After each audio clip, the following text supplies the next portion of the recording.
Please note that this content is for adults only. Viewer discretion advised. If you haven't yet, hit the subscribe, like, and share.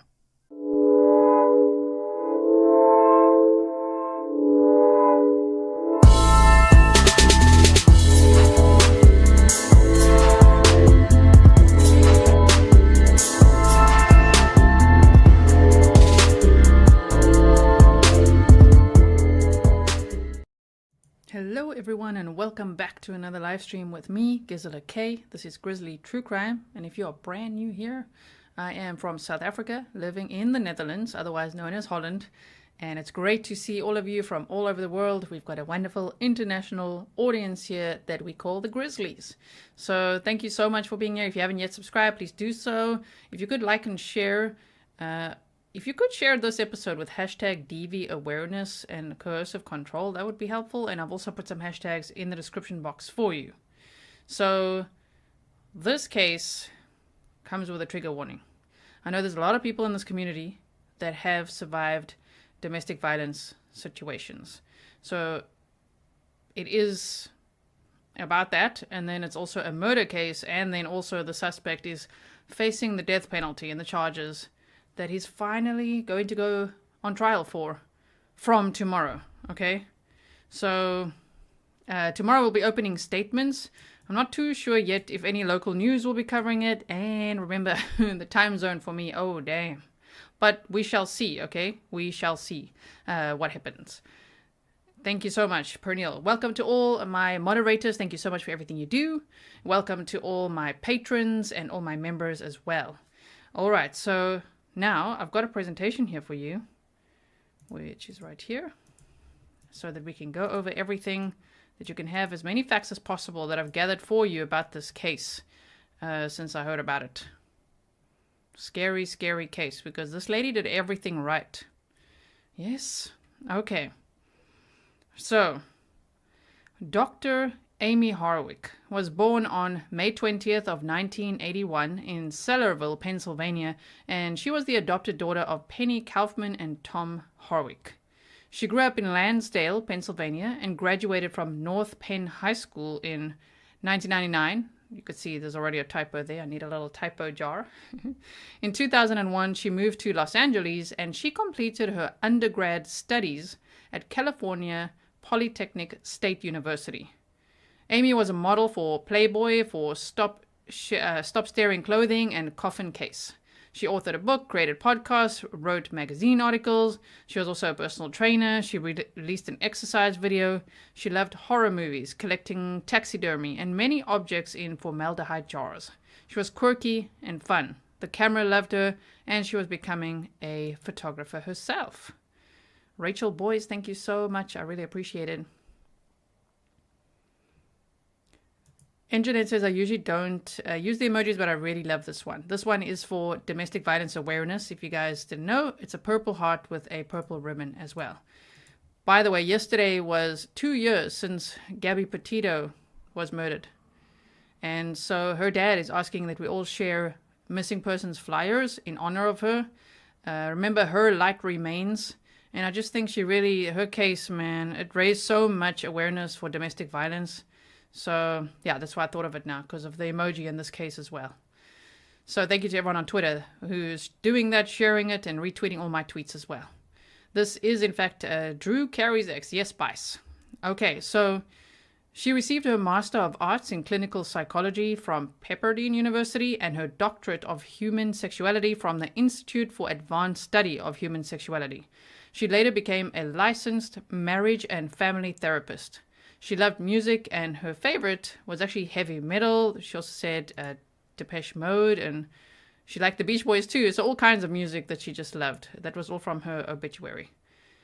So Amie loved her family.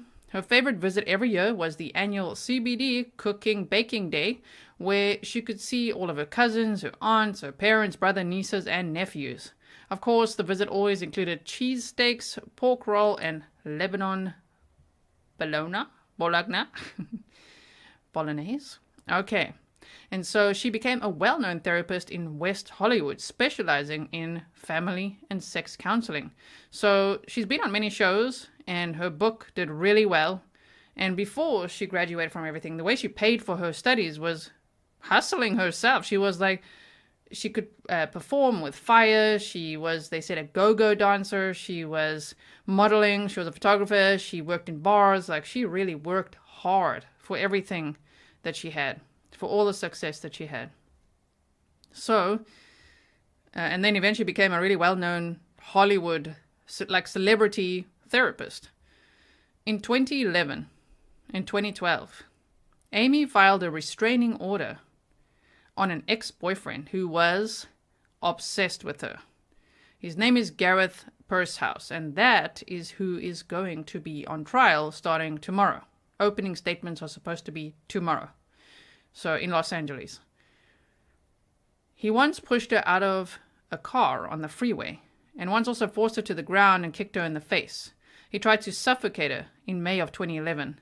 He punched her, slammed her head into the ground, and covered her mouth so that she could not scream.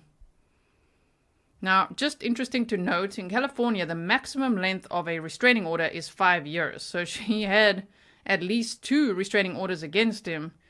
She did everything right. And at the time when this happened, which we're going to look at what happened, that had expired 2 weeks prior. How scary is that?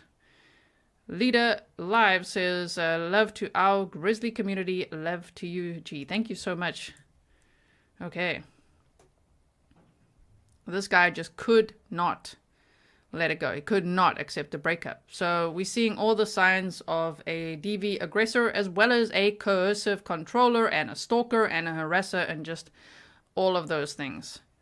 So that's him on the right-hand side. There were multiple arguments in which Gareth Pursehouse choked me, suffocated me, pushed me against walls, kicked me, dropped me to the ground with force, restrained me, slammed my head into the ground, and punched me with a closed fist. She wrote in court paperwork dated June 22nd of 2011.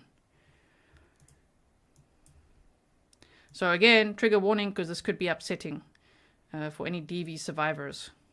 Could be triggering. So here's some of the paperwork that I was able to find. There's not too much paperwork out there, but if you find more documents in this case, please do send it to me. You know I love documents. So send that to me, or any court information you have. You guys are a great resource of information as well. Yeah, Fun and Funky says, wait, what? He waited 10 years for his evil? Yeah, literally. This guy couldn't let it go. We're going to get to that whole timeline. So I'm just going to quickly show you some of the paperwork here that she had gone to the police to file. So she said, that's from January 11th, 2012. An argument in the car progressed to him physically pulling me out of the car. And then, it's a little hard to read. She had a bloody nose from his roughness. Then he took my suitcases and threw them overhead. I'm trying to do this as well. Damaging them. There we go. Damaging them. Oh my word. Like, this guy was very violent. So there's some of that paperwork. Let me show you the other page as well. He said things will get worse, which is a very scary threat to make. So there's more filed here. She filed this one. Let me just quickly see. I think this was 4 months later or so. She described exactly his height, his weight, everything about him. She wrote everything down. That was April of 2012. They said, describe the abuse. And she documented as much as possible. You can see she's even like writing on the side as much as possible, right? Carla Newell says, in Indiana, max restraining order is 1 year. Whew, that's crazy. I'd rather have 5. Crazy. I've not seen anyone talk about this. Thank you. Hashtag DV awareness. Thank you so much, Carla. I really appreciate it. So, date of most recent abuse, 3/18/12 to 3/21/12. Who was there? Me, landlord, neighbors, boyfriend. So there were other witnesses as well, and her friends were at first not aware of it because they just thought he isolated her, which is usually the pattern too. Like, well, damn, we haven't seen her for a long time. We don't really see them out and about. And eventually they realized something was very wrong. And they say, describe how the person abused you or your children. Came to my apartment, smashed 10 picture frames on my door, creating damage to the apartment. Broke into the complex. He broke into our house multiple times. He was like a really scary DV aggressor and stalker and all of that. So, caused damage to the apartment, broke into the complex, And then, oh man, I've looked at this and I was like, I'm going to decode this exactly. This created a hazard for kids in the building. Texted me things will get worse. I called the police. Broke into the apartment building. Left, I think it says 4 dozen flowers taped to my door. Broke into my apartment complex. And look at all these dates. Broke into my apartment complex and waited outside my door playing music. Oh my word. Sent threatening emails to friends of mine. Thank you, Bernil, for reminding everyone it is triggering content. Christy says, will you be covering this trial? I'm not sure because it depends on copyright. So it depends on that. It depends on the time zone. It depends how the court is doing it. All of that. There's a lot of factors to consider. Yes, unfortunately. So yeah, for him to type things will get worse is incredibly scary. I'm going to remind everyone, in case you don't know, pop quiz. What's the DV distress signal? Okay. It goes like this, and you just put your thumb like here and here. Okay. That's the DV distress signal. So if you see someone doing that, that's usually like you need to call the police or the manager or alert somebody. They need help.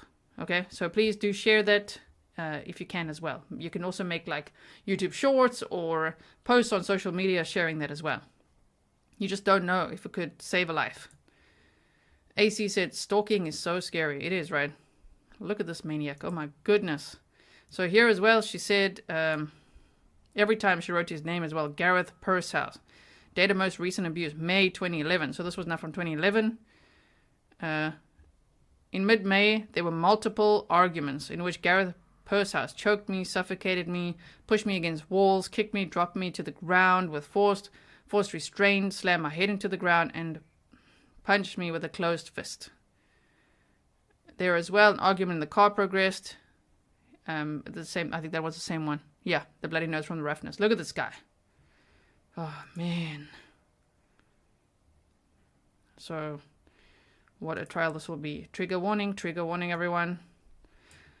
I am showing you this because we see this so often in DV cases where the victim actually starts documenting their abuse. He love bombed her, then he isolated her, and then he abused her. That's the classic signs of coercive control. Amie had started documenting her abuse, so if you could please share this with hashtag DV awareness and coercive control. I mean, in plain sight. So they broke up in 2012. He was not really having it. But yes, she did manage to actually get away from him, to get help, to file those restraining orders, and to get away from him. Then, in 2014, she published her book called The New Sex Bible for Women, The Complete Guide to Sexual Self-Awareness and Intimacy, which I believe you could still find today on Amazon and wherever you buy your books. Jan, welcome to Grizzly Supporter. In 2017, she met Drew Carrey at a summer party. She actually said to him, she was, they said she was bartending, but when he asked her, like, hey, what are you up to? What are you doing here? She said, oh, my boyfriend stood me up. He's like, oh, it sounds like you need a nicer boyfriend. And then they had like a giggle and they just hit it off. And so they had their first date at Disneyland. And then in 2018, they got engaged. Later that year, the engagement was called off and the couple split amicably. Now, the thing that's really sad is in watching, I'll put the link in the description box afterwards. There's a CBS 48 hours special on this case. It's about 48 minutes or so long. Makes sense? That makes sense, yeah? So I'm going to put that in the description box for you. But I watched that, and just reading between the lines a bit, it really sounds like that maniac, the freaking abuser, was really affecting her as well, making her scared because of how famous Drew Carrey is. And he was extremely jealous and started writing articles about her. And, she said to Drew, oh man, I wish you weren't famous. Because she was worried that it's going to affect her reputation as a therapist and everything she'd worked so hard for, because the douchebag was sabotaging her all the time because he was so jealous.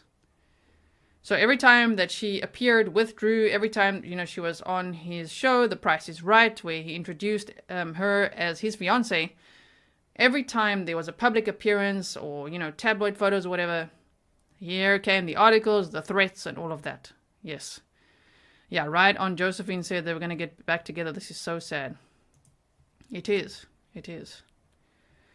Becky Barnes says, in Northern Ireland, if you're out and someone asks for Angela, that's a DV distress signal. That's true as well. And if you walk up to a bar and ask for an angel shot, that is also a way to signal that you're in distress, that you need help.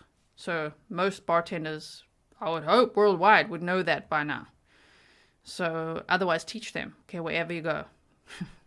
So anyway, the more awareness, the better. So yes, they met, they went to Disneyland, everything was great, and then they split amicably. Just 2 days before her murder in February of 2020, Amie actually texted Drew and said, hey, I know we haven't talked in a while, but I've been doing a lot of thinking about, forgiveness, and I'd love to get together with you and talk. He was so excited. He said, of course I would. I'd love to get together with you. Let's talk. And he said, I love you. And he never saw her again. Oh, man. This maniac, throughout all this, broke into her house, destroyed her photo frames, and wiped her computer. Like, she got home the one day and she's like, whoa. She called a friend over to say, I think he's broken into my house. And also there's something wrong with my computer. And the friend said the computer was wiped. He then contacted her friends and sent messages to try to sabotage her friendship, saying she hates you, or you should hear how she talks about you behind your back. All kinds of childish crap, really. It sounds, when you read it, you're kind of like, oh, that's a lot of childish crap, but it's actually really scary for someone like this. He's completely unhinged, right? MP, thank you for being a member for 8 months, and you say thank you, G, for all the awesome work you do. Love to all the spectacular mods. Yes. Okay. So, contacting her friends, breaking into her house, wiping her computer, stealing her photos. He also wrote horrible articles about her, particularly on doctors or therapist review sites, and taped flowers to her door and sang outside her window, as we saw from the documentation there. My goodness. Now, here's the thing. She had successfully not seen him. She'd avoided him for 8 years, especially with the restraining orders, right? But on January 16th of 2020, Gareth attended an event that Amie was also attending. They didn't, from what I hear and read, they didn't know that they're both going to be there. He was there working as a photographer. She was there as a guest, and I don't know, maybe for a book. I'm not too sure. She attended this. They say it's like an adult industry awards. I didn't look up what Experts Awards exactly is, but they said something about adult entertainment experts awards, right? So she was there, and he was there, and his obsession with her reignited. And in 2 weeks, the restraining order that she had filed against him, which ordered him to stay at least 100 yards away from her and refrain from contacting her, would expire.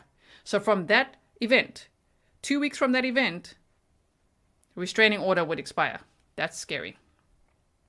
Now, he, according to his LinkedIn profile, had worked as a photographer and a software engineer, and he was also a wannabe comedian. We'll have a little look at one of his little stints. Oh man, we'll have to get snarky one day about that. Apparently, at this event, he got so unhinged he screamed at her, even though he was working there. He was actually working. And there were so many people there. He screamed at her. He said she ruined his life. He recited text messages from 2012. She was so embarrassed and so like, oh my word. She said she kicked into therapy mode. That's what she told her friends. And she actually spoke to him by herself for 45 minutes after the event. And she told her friends she thinks she successfully talked him down, calmed him down. In therapy mode of you really do need to let go. You need to move on, Gareth. This is not okay. All of that. But he was making a scene. He wasn't having it. And then I watched a psychologist from that same CBS documentary that I'm talking about, that I'll link for you in the description afterwards. He said in hindsight, what one could learn from that is that the best is to avoid all contact with someone like that. Even if he's making a scene like that, no matter what, don't let your empathy, your sympathy, the nurturing side, the logical side, whatever it is, don't let that override the no contact. Rather have no contact whatsoever with that person. because they say that can just fuel them even more because they then got a reaction out of you, right? Which is pretty scary. So yeah, I don't know exactly what he's holding there. I'll try to zoom in to make sure, like, what is that? But he's there. He's like with his camera and his lights and everything at this event. Amie contacted her parents and said that if she died, she would like an open casket funeral and an elaborate headstone. She got pepper spray, a security system. She did everything in her power to protect herself from this man, including letting her friends track her phone. And that was actually from way back. She already, when he was breaking into the house and wiping the computer, all that, she got security, she got the security system, she got mace or pepper spray, she got that tracker app and her friends were tracking her. She did everything right. She also said those words we hear so often. It is so sad to see in these DV cases. If anything ever happens to me, it's him. Like, that gut instinct of hers was telling her, like, this guy, he's so dangerous. Man. Okay. Now, on February 14th of 2020, Valentine's Day, her last day on Earth, a friend, she spent some time with a friend that afternoon, and this friend said that, she was being like a tour guide, showing her around Hollywood, showing her all the sights. They had the best day, and she was actually talking about how happy she was and all the things she was looking forward to. That's so sad, man. She had everything going for her. Amie was so excited to attend a burlesque show with her friends for Valentine's Day. The show started around 7 p.m., that friend from the afternoon said she was like frantically getting ready and like, okay, what I'm going to wear. And she wore this like pink velvet dress and then that like a rosary bead necklace, which is actually part of evidence now because the beads scattered all over her room. Oh man. She had a great time. She took lots of photos with her friends that night. She had tea with her friends after the show. And then they left the show to go to a bar until around 12:18 a.m. So there's one of the photos. There's quite a lot of photos you could find from that evening. While Amie was out, her roommate, Michael Herman, was home. And he said he thought he heard the sound of a smashing plate. So he was home and he was asleep. But he woke up thinking, that was a weird sound. Maybe Amie is home. Maybe she dropped a plate. And then he drifted back off to sleep. Obviously, in hindsight, he's like, oh man, that was this guy breaking in. Around 1 a.m., Amie pulled into her driveway and texted her friend, Sarah, to ask her to send some photos that they took together at the Nomad, is what it was called, like this bar called the Nomad. This text was sent at 1:02 a.m. By 3 a.m., it was actually, I think, 3:26 a.m. to be exact, she was pronounced dead. And the attack happened in the time when her friend actually replied to her message and sent those pictures. She specifically asked for a picture where they were all sitting on this beautiful green couch. She's like, can you send me that one from the green couch? And her friend's like, sure. And the friend sent it, and she never got a reply. Because Amie was being viciously attacked in her home. This is a picture from in her home. Police believe she exited her vehicle, entered her home, made her way up the stairs to her bedroom, where she was attacked by the ex-boyfriend who had been lying in wait for 4 hours, is what they believe. Oh man. That is so scary. The beads of her necklace were scattered all over her room. This is a picture of her room. They were scattered all over her room as part of evidence, and there were signs of a violent struggle. There was blood all over the place. They also found a syringe with a lethal dose of nicotine, which is also part of the evidence, because they're like, why the hell's that there? It shows the premeditated intention to kill her. That was probably his backup plan, which is pretty damn scary to think of. So there haven't been many cases with a lethal dose of nicotine, but it has happened. Yes. So there's a picture of the balcony. She was thrown off that balcony. There was a violent struggle in this room. Trigger warning. manual strangulation, and he threw her off the balcony. Yes, you guys are like lying in wait, so sad. So there's a picture from the outside of the balcony. She was lying on the ground below that balcony. At 1:16 a.m. on Saturday, February 15th of 2020, police officers responded to a Hollywood Hills residential building after getting a report of a woman screaming. Amie's roommate met them at the door, and he said that she was being assaulted in the home. The roommate had scaled a wall and run to neighbors to get help. So he heard thumping on the floor, screaming, a violent attack. And I think it was very smart of him. Some people, I was thinking, I wonder if people would like say, why didn't he intervene or something? It's not smart to intervene. You'll end up dead yourself. We see that many times, right? So he was like, he scaled a wall and got stuck somewhere there in the courtyard, and then eventually broke through the gate and cut his hand, ran and knocked on the neighbors' doors. 2 of them didn't answer. He then went to a third one, knocked, and then eventually saw someone walking up the street. And he stopped them and said, "Do you have a cell phone? Please call the police." They called the police. The police came out. The police found Amie lying unconscious on the ground after being thrown from her 3rd floor balcony. She was rushed to the hospital, where she later died from her injuries. These were blunt force injuries to the head and torso. So the thing is that even though there was a violent struggle, manual strangulation based on evidence with her eyes and things like that, and on her neck, of course, she had defensive wounds everywhere. She had his DNA under her nails. Thank goodness that, because that's really also what caught him. All of that.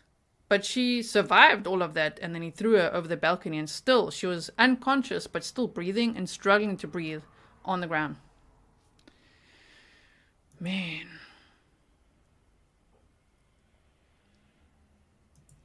The police found evidence of forced entry into the home and signs of a struggle. Detectives learned that they learned about Amie's fears about her ex-boyfriend and all these restraining orders that she had filed against him that had just expired. When they asked friends, is there anyone that comes to mind? All of them were like, this guy. Her friends said that Amie was terrified of Gareth and told them that if anything happened to her, it was him. She's told that to multiple people. Her ex-boyfriend, Gareth Pursehouse, was arrested outside of a home. So I don't know if it's his home, but they say a home in Playa del Rey that same day. He was arrested immediately.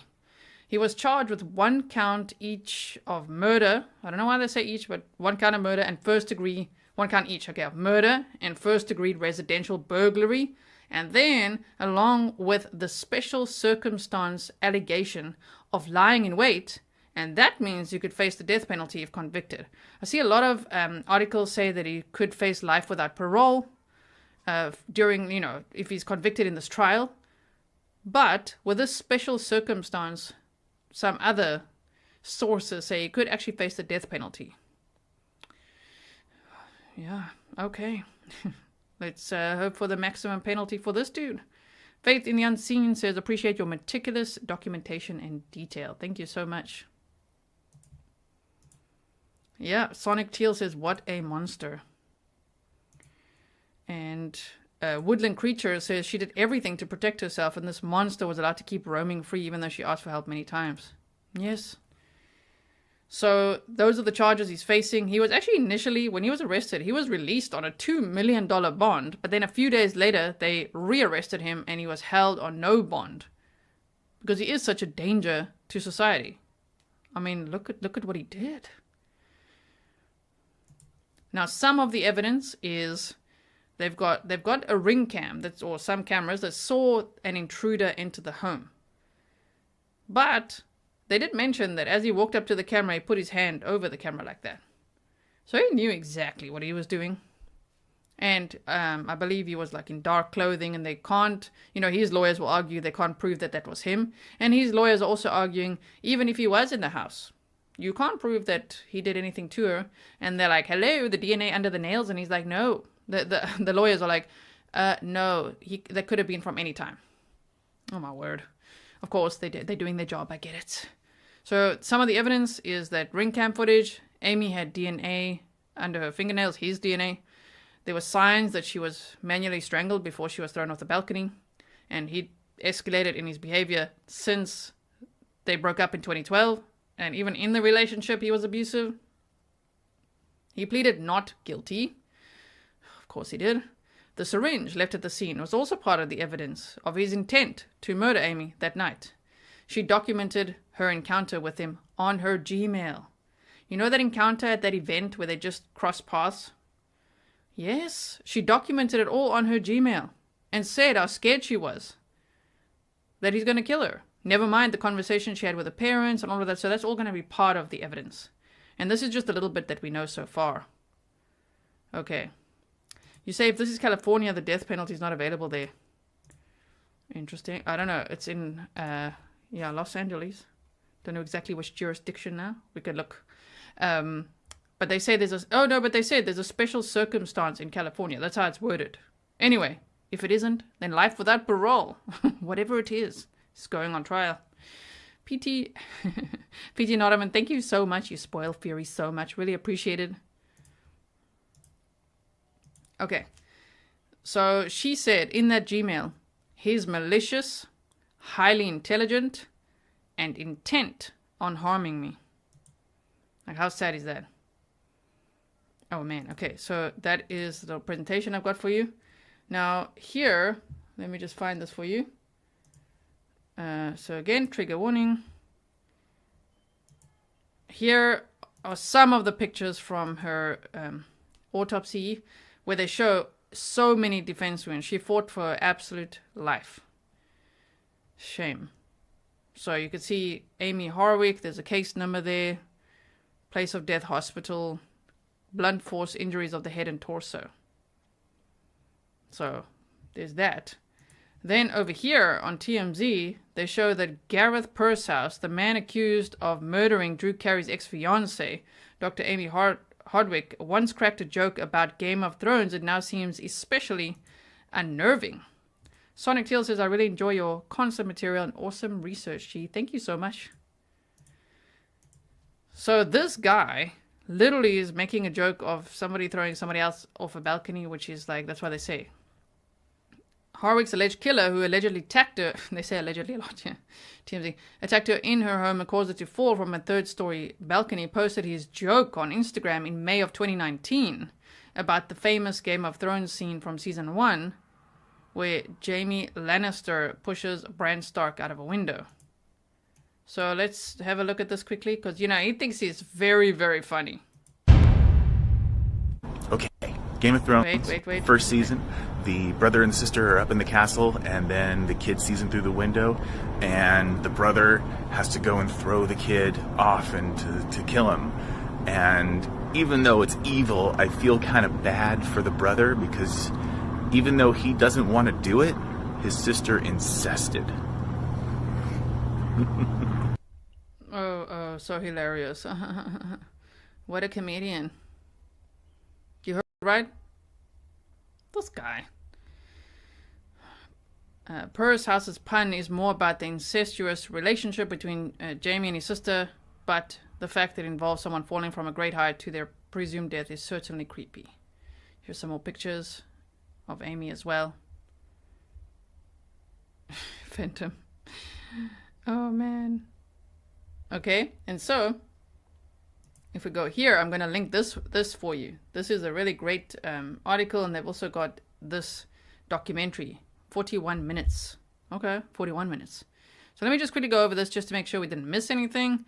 Amie Harwick led a complicated and colorful life that sparked a series of headlines after she was found struggling to breathe on the patio beneath the balcony of her Hollywood Hills home in the early morning hours after Valentine's Day in 2020. She would die a few hours later, an apparent victim of murder. When Harwick's ex-fiancé, that's a comedian. He's the actual comedian. Imagine how jealous Gareth was, because he's a wannabe comedian, you see.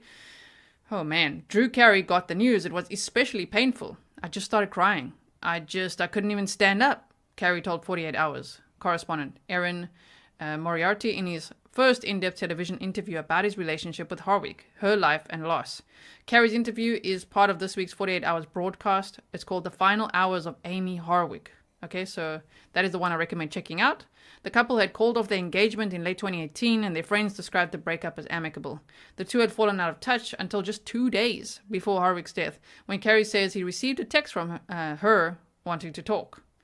Valentine's Day was a Friday, Carrey said, remembering that day almost 2 years earlier. I got a text from her on Thursday. She said, "Hey, I know we haven't talked in a while, but I've been doing a lot of thinking about you, and I know forgiveness, and I would love to go and get together with you and talk." And I said, "Yeah, I'd love to do that. I love you."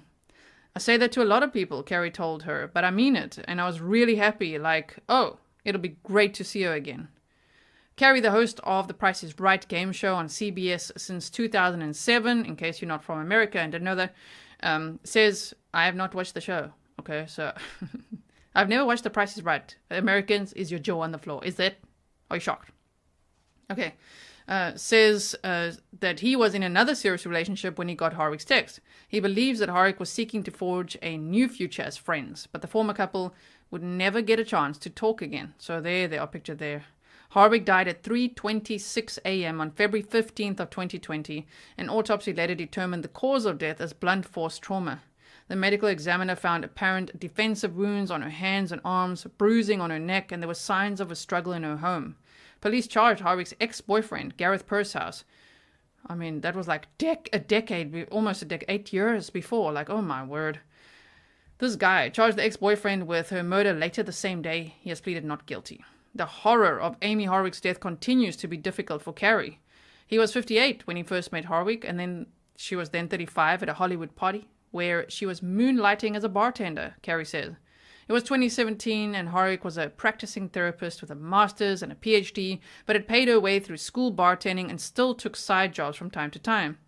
Carrey remembers seeing her a week later at another party, and she says she told him, "It's my birthday. My boyfriend stood me up." And I said, "Boy, you should get a better class of boyfriend." And she said, "Yeah, maybe I should." That was my first flirty line with her, Carrey said. And then, by the end of the night, I got her number.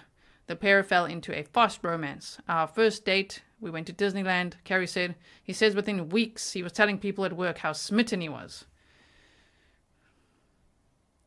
Yes, okay, I'm just checking what you guys are saying. Yes, Toy says Court TV is covering live starting tomorrow with opening statements. And yes, I am aware of that, but one can't just stream Court TV. There's major copyright rules and laws. So if local news is streaming it, or if it's like on court sites, so if you guys have other resources to send me, please do. Please do. Maybe we can, even though the time zone is like, whew, very hectic for me. Okay, the rest you do know. We've gone over it in the presentation. So here is the Court TV article, as you guys are referring to, yes. California versus Gareth Pursehouse, Hollywood obsession murder trial. And here they say opening statements in the trial of Gareth Pursehouse are expected to begin Tuesday, August 29th. So there's that, okay? And then, we've looked at that before. I'm going to show you this little clip here from Good Morning La La Land, just so you could see Amie here. Let's have a look. Take us to understand, what does it mean to be a sex therapist? So that's an interesting concept and question, just because a lot of people don't know what it means. So I'm a licensed marriage and family therapist, and after that I went to school and got an additional degree in sexuality. Most people don't know that in a program for therapists, a master's program, or even a PhD or a PsyD program, there's usually like 1 unit of sexuality education, and all the other classes are 3 units. So it's a third of anything else you're getting educated on. And in the class I took, pretty much, they were like, write a paper on whatever you want about sexuality. Right. And then the teacher wrote, the professor wrote, you should really teach this class. And I'm like, right. I will. So I'm actually in talks to do exactly that soon. So interesting. So it's so minor, like the amount of education. So if you go to a therapist and they haven't sought out additional education or experience in that topic, right. They really don't know much about sex. So if someone's going, I think there's... She is so smart and beautiful. I'll link this as well if you want to watch the entire episode. And then here's this douchebag. Oh man, this is Gareth trying to be a comedian. I'm not going to play much of it. It'll make us too angry. Okay? So I'll just play a little bit so you can see him trying to be a comedian. Here he is. One more time for Gareth, everybody. Come on. Hello, everybody. All right, let me spin around this. There we go. Well, thank you very much. It's great to be here in all the best parts of entertainment. We've got most of a band We've got morning radio sound effects. Sometimes a full band when a toy kazoo comes from the ground, raises from the grave, takes over Tony and starts singing. It's wonderful. It's a wonderful time. I think he froze. So back to popular. So over the summer, Trump yanked all the troops out of Syria, right? And then ISIS got loose. Oh no, we've lost him already, haven't we? Zelda Star, thank you so much. I'm trying to put your message on screen here. Come on, YouTube, work with me. Zelda Star, I really appreciate your super sticker. Thank you so much.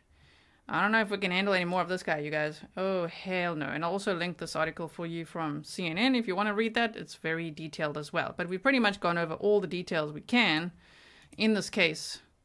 There we go, Zelda. Thank you so much. That's pretty much what we know so far before the trial begins. So I hope if you do watch it, I mean, it's going to be on Court TV. So if you do watch it there, especially if you're in that time zone. Yeah, we need the trigger swine alert. That's right, Jane. If you do watch it, just know, yeah, I'll be checking in when I can. If I find another source like local news, or if they're using WebEx or Zoom or something and I can cover it, you just never know. Might push myself with that time zone. But otherwise, maybe I could also bring you some summaries. I just wanted to bring you this case because it is so shocking that she did everything in her power, like pepper spray, security system, restraining orders, told the police, got her friends to track her, talk to her parents, talk to her friends and family, everyone. And this guy still managed in that time frame. I'm sure she would have gotten another restraining order. But he had like 2 weeks there where the restraining order had expired. And he stalked her, he got into her house, broke into her house and waited there in her bedroom for her to come home. On Valentine's Day. He would have gotten there on Valentine's Day that evening, right? And she got home just after midnight. Wow. Paige Willow says obnoxious. I know we couldn't even listen to. I think we listened to about 20 seconds of it. Terrible, absolutely terrible. Grizzly Cat, thank you so much. You say thank you, G. Thank you so much. And yes, everyone, please do share the purple hearts. If you could please like and share this episode. If you haven't yet, hashtag DV awareness, and you can also hashtag coercive control and stalking. I recently did a course with Laura Richards from The Crime Analyst about coercive control, stalking, harassment, and domestic violence. And man, this guy ticks all the boxes. Like literally, what an example of everything I learned there. I'm like, oh my gosh, this guy's so scary. So, C. Chinny says, why do they expire? That's stupid. The thing is, as someone was saying in chat earlier, where they stay, it's 1 year. And in California, it's 5 years. Also, Heather N. said, death penalty is legal in California, but not carried out as of March 2021, I believe. So there is that special circumstance, which I'm very interested in how that will actually work. But otherwise, the max will be life without parole. Yes. Okay, so that's pretty much what I have for you today. I never like to go, but I really enjoyed my time here with you and talking true crime and raising the awareness that we can all raise together, especially if you do share. And let me just check this quickly. Carla says, wait, he was on Kill Tony and he killed someone? Hope Tony did not give him a bug. Right? Thank you, Carla. Yeah, he was on there. Oh, man, thinking is so funny. I'm not going to link that episode. Oh, hell no, we're not going to link his comedy show, as in Gareth. What a wannabe. I wonder exactly when. This was from 3 years ago. So when exactly did he want to be a comedian? Because I would speculate it would be when Amie started dating Drew Carrey, right? And then he's like, oh, she likes a comedian, you see? And then he's like, gonna be a comedian. He was a photographer, software engineer, and then a wannabe comedian. Bad Jelly the Witch, that's such a cool name. You say, great presentation as always. We appreciate you. Thank you so much. And I appreciate all of you very much. Thank you so much, mods. I apologize, patrons. I did not give you the notification. My bad. I'm so sorry. I always do. I always try to. Okay. So I hope that you have lots of information for this trial. I'm not even sure how long this trial is set to last, but I can't wait to see this guy, face the consequences. Sure. Imagine. I mean, they arrested him, released him on bond. He actually bailed out, right? A $2 million bond. Off he went, and they're like, whoa, rearrest him. That was quite hectic. Okay.